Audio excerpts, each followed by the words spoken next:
Anderson. I was thinking of changing it to Christian the Anderson or the Christian Anderson. I like Christian Anderson, I like that. There was like 3 Christian Andersons in town. Yeah, that's the problem. I like the Christian Hey, Anderson. I'm gonna change him. Yeah. The Christian The Anderson. official If Christian. you do, Yeah. if you want to do it soon, if you do it soon, let me know and I'll update you around. Really?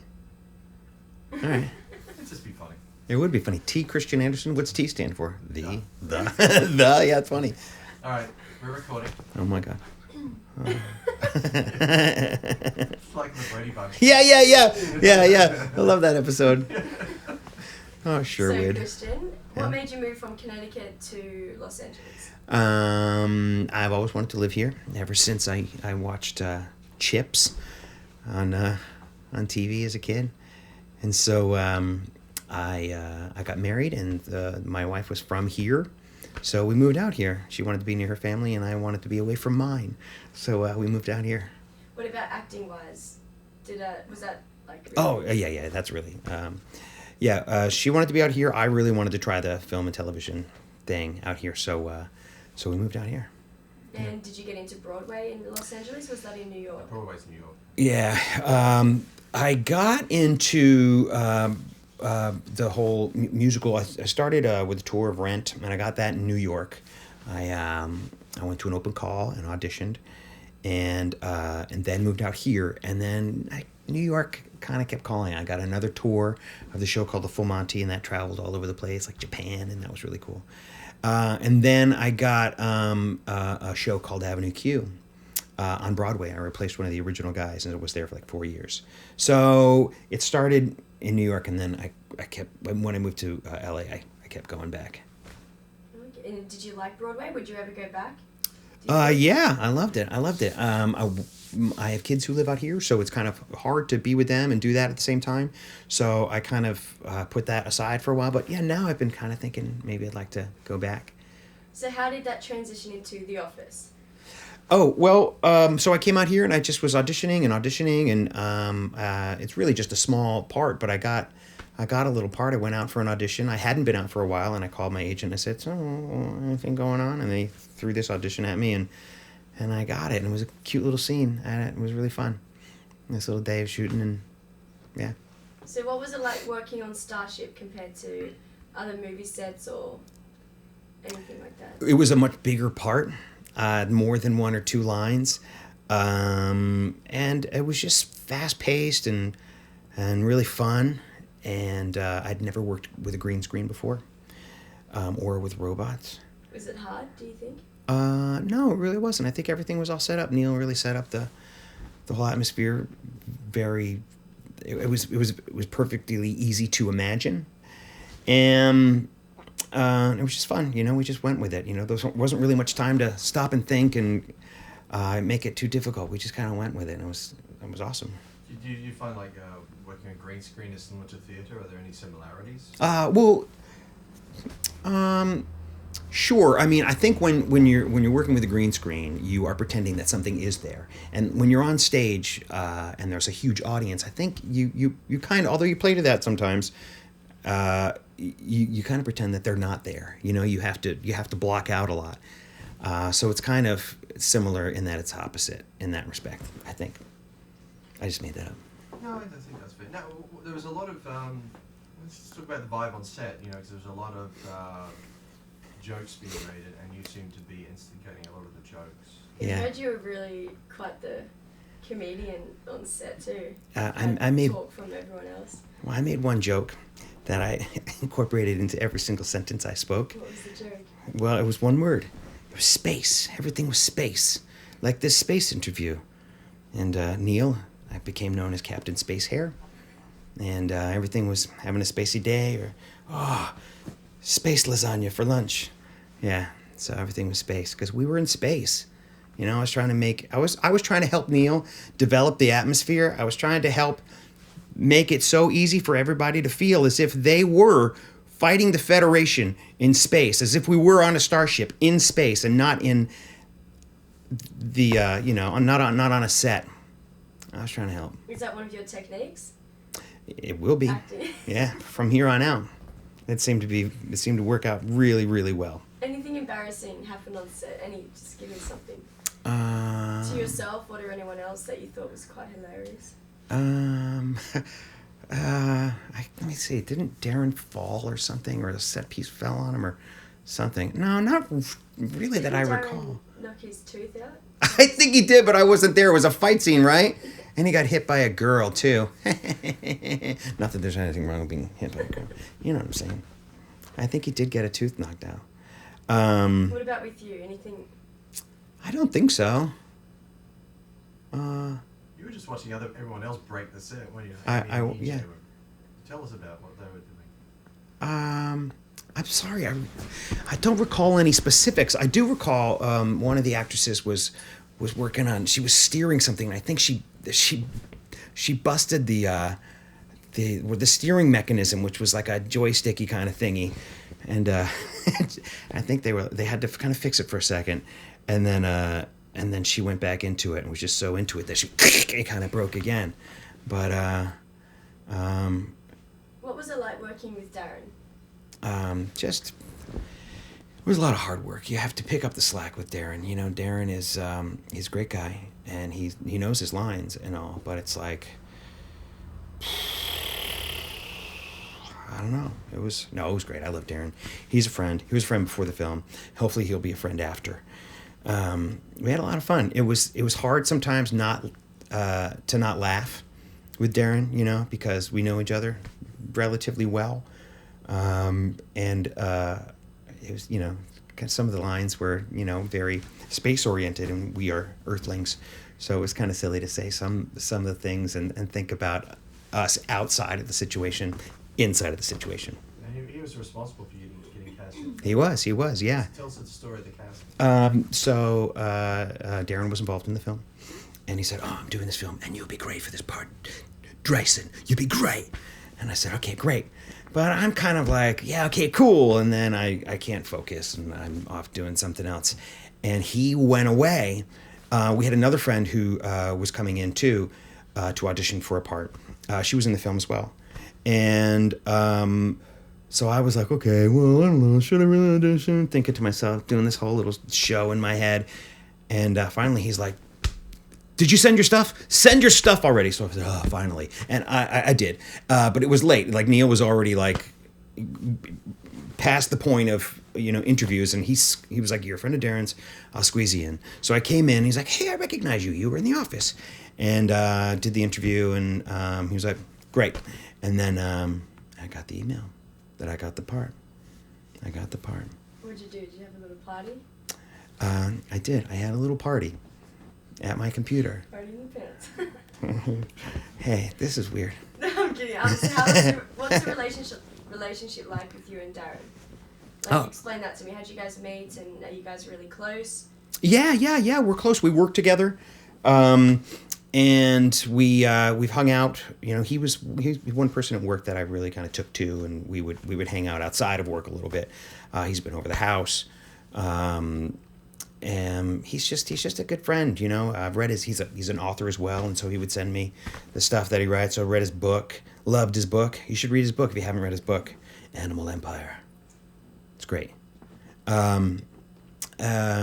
So we joke around, we kind of make fun of each other, but it's all done with love, brotherly love. And we also have mutual respect for each other, you know. I think he's a talented guy. He's a really talented actor. I thought he did a great job in the film.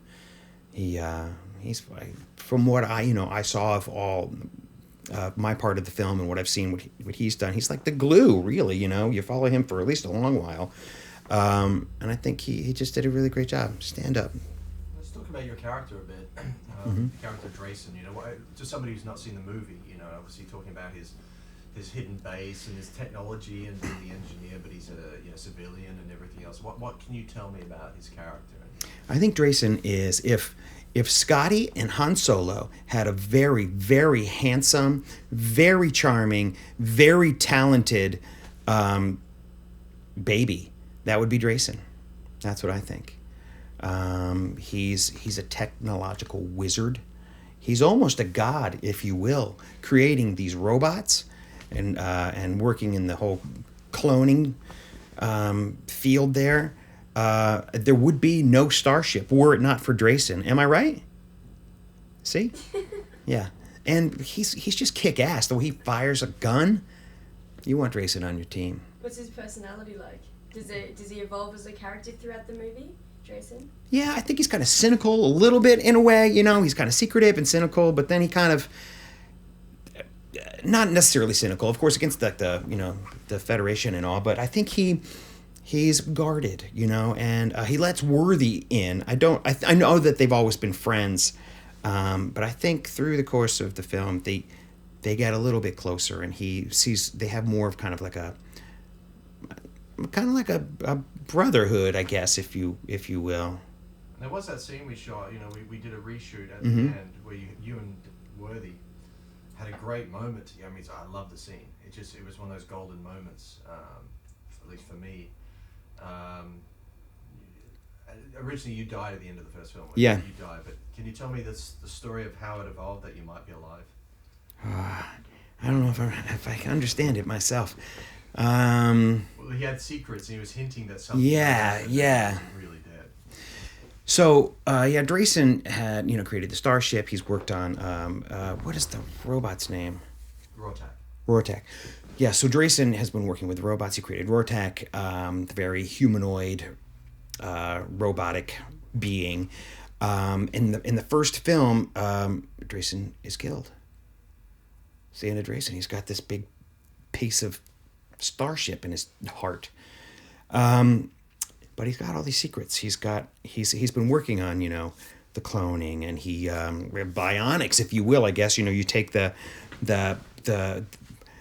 bio and the mechanic, and you put those together, and maybe Drayson comes back to life, you know, with a little bit of help of his amazing technological knowledge.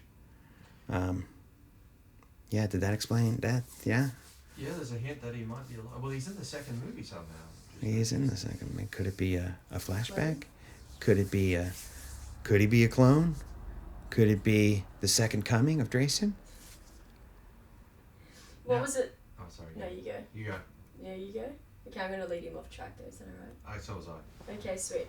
So, anything bad happened on set, or is there anything that you would have liked to change and just forget Dad's here right now? You can say freely whatever you like. Give me some dirt, please. Really? Yeah, give me some dirt. Because we control the media, so. You know. Yeah, okay. Yeah. There really wasn't all... There were, like, my first day on set was kind of funny because there was this one guy who...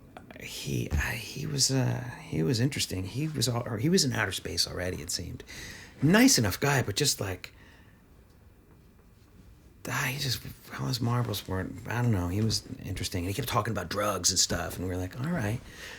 So you like this topic.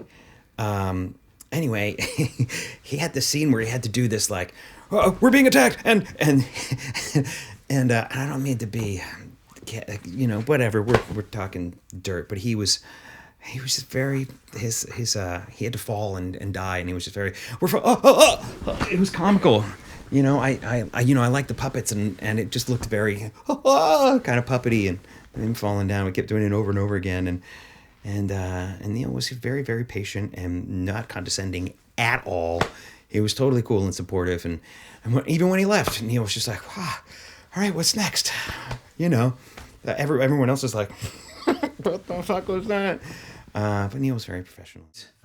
Yeah. Well, he talked all about this drug flashback, and it was very like, oh, dude, I had this dream last night, right? And there was like this bunny, and he was carrying a bread knife, and he was coming after me. But then I had these pigtails, and then all of a sudden, everything turned into like this hue of like orange and green, and then,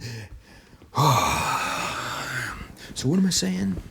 And what's my line?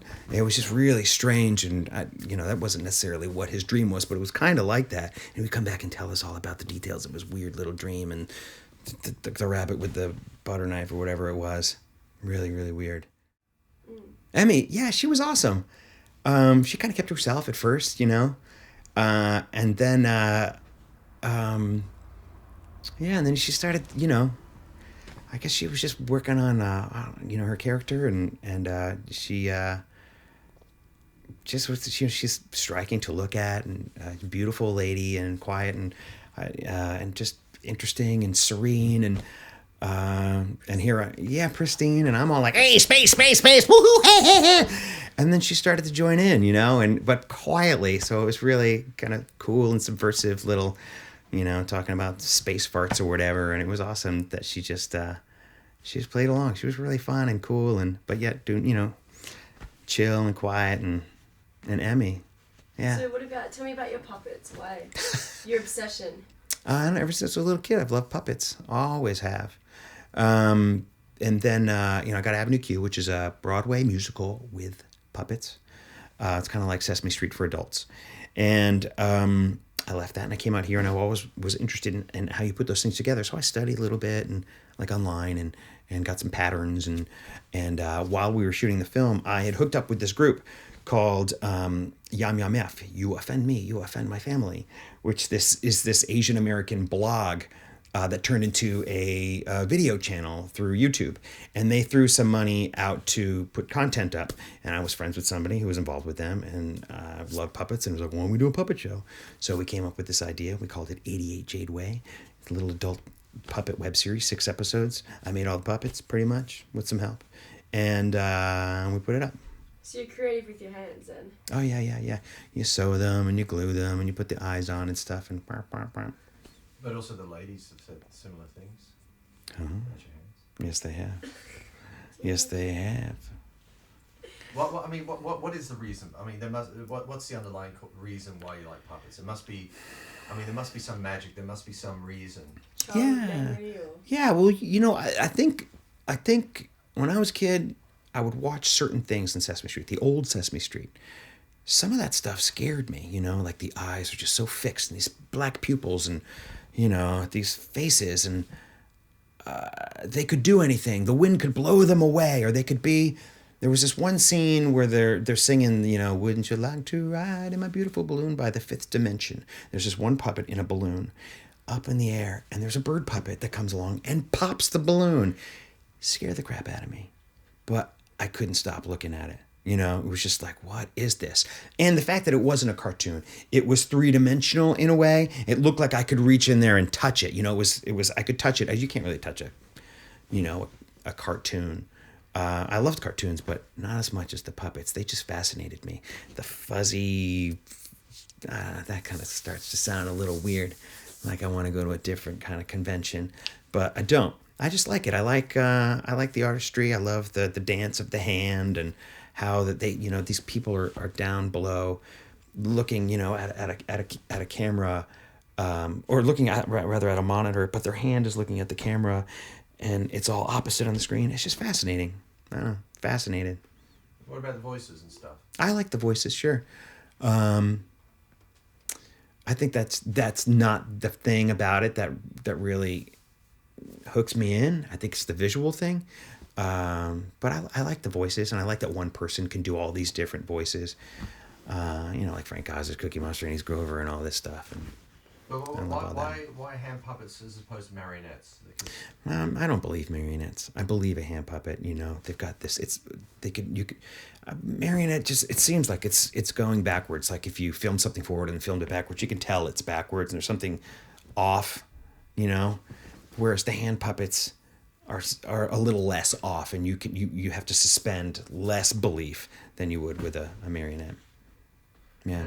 Now, what sort of puppet characters do you end up creating more of? Because I'm sure you tend towards certain types of puppets, I guess, or certain types of characteristics, or. Yeah, the things I like, with the web series, it's like kind of characterizations of real kinds of people. We have a kind of a crazy cat lady in the show. We have we have a very flamboyant gay character, and that's fun to poke. They're all fun to poke fun of. We have a guy who is he's a war veteran, and he goes into flashbacks and he thinks about the gooks in Vietnam and blah blah blah. And so we make fun of him. And we have a really pompous rich guy. We have a drunk Mongolian girl. And then my character is Mr. Fu. He's the center. He's Mr. Fix-It. That's not what I am at all. I'm not grounded or centered, and I'm Mr. Break-It. So that was interesting. That's what I think. I don't know if I like all the monsters and Elmo and all that stuff, but I like kind of taking a twisted look at real life, sort of. No, it's musical theater, I think, and through that, the puppet thing. You know, I've always wanted to do the puppet thing, and then I didn't know how to do that. Although in Connecticut is one of the only places. There's Connecticut and Atlanta, I think, where you can get a degree, from a real life college in puppetry. Of course, it was right in my backyard, and I didn't see. I'm not very resourceful, so it was always one thing I wanted to do. Like work with Jim Henson or whatever. But Anyway, thought I was coming undone. So yeah, I think it was the musical theater thing. Yeah, I think. Yeah. I've only done one fast-paced movie and no slow-paced movies. But yeah, it was, I think slow-paced would be fun. I've been on TV sets where you sit around and wait a while. And I don't mind. I don't know. I really liked the way we did this film. It was very fast-paced. It was very, let's just do it. It was guerrilla style almost in a very contained atmosphere. I liked it. It was fun. There was no time to, again, like think about, to make it too serious and to make it more just like, I guess what you're trying to do is make it seem realistic, aren't you? And if you don't think about it too much, it just kind of comes out in the most realistic way possible.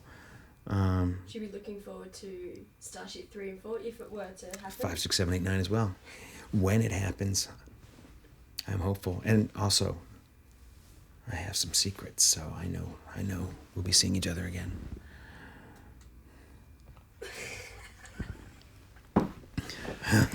You're not. That's funny. You're classic. Do you have anything else to add? No. That would subtract. I go from there. Well, you've really got me off guard here. Anything else First person to get me off guard. This is your show. Anything else you want to add about anyone on set, or just anything funny on set? Anything about Neil? EJ's a dick. No, I love EJ. EJ's so funny. I love EJ. Yeah, he's classic. You know, I found out he was the Oreo kid. Huh? Do you remember the ad, Twist It, Lick It and Dunk It? Yes. That little boy with the Labrador? That's him. Nuh-uh. Swear my whole life. And he wasn't fucking with me, was he? No, I'm pretty sure it was him. It was, because that was really big in Australia. That was like our #1 ad in Australia. Really? And he was picking me up from somewhere, I was somewhere out and he had to come pick me up. And he's like, yeah, I was the Oreo kid. I was like, bullshit. And I told my boyfriend, he's like, he's the Oreo kid? Like, everyone... Oh, he worked a ton as a little kid. Yes. He said he got so much money from just that Oreo ad. Like, he's like, it went viral. I was like, yeah, it was in Australia. It was one of our top ads. Like... Wow. And he's like, dogs can't have chocolate, so I'll just eat it all for you or something. I have seen this commercial. Yeah. I'll look it up on YouTube as well. Yeah, funny is that. There's heaps of like fake, or not fake ones, but there's heaps of like, there's Chinese one, Japanese one. Not with him, right? They No, just not like with him. redid the same Yeah, thing. They redid the thing, but he was like, yeah, the original. How crazy is that?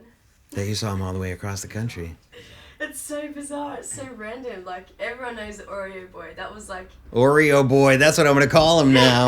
Yeah, that's classic. Yeah. My girlfriend just got a package. She went to Spain and she got a package from these Australians. These two girls, and they were talking about things that, we have this or we don't have this over there. And we just opened it right before I got here. Tim Tams?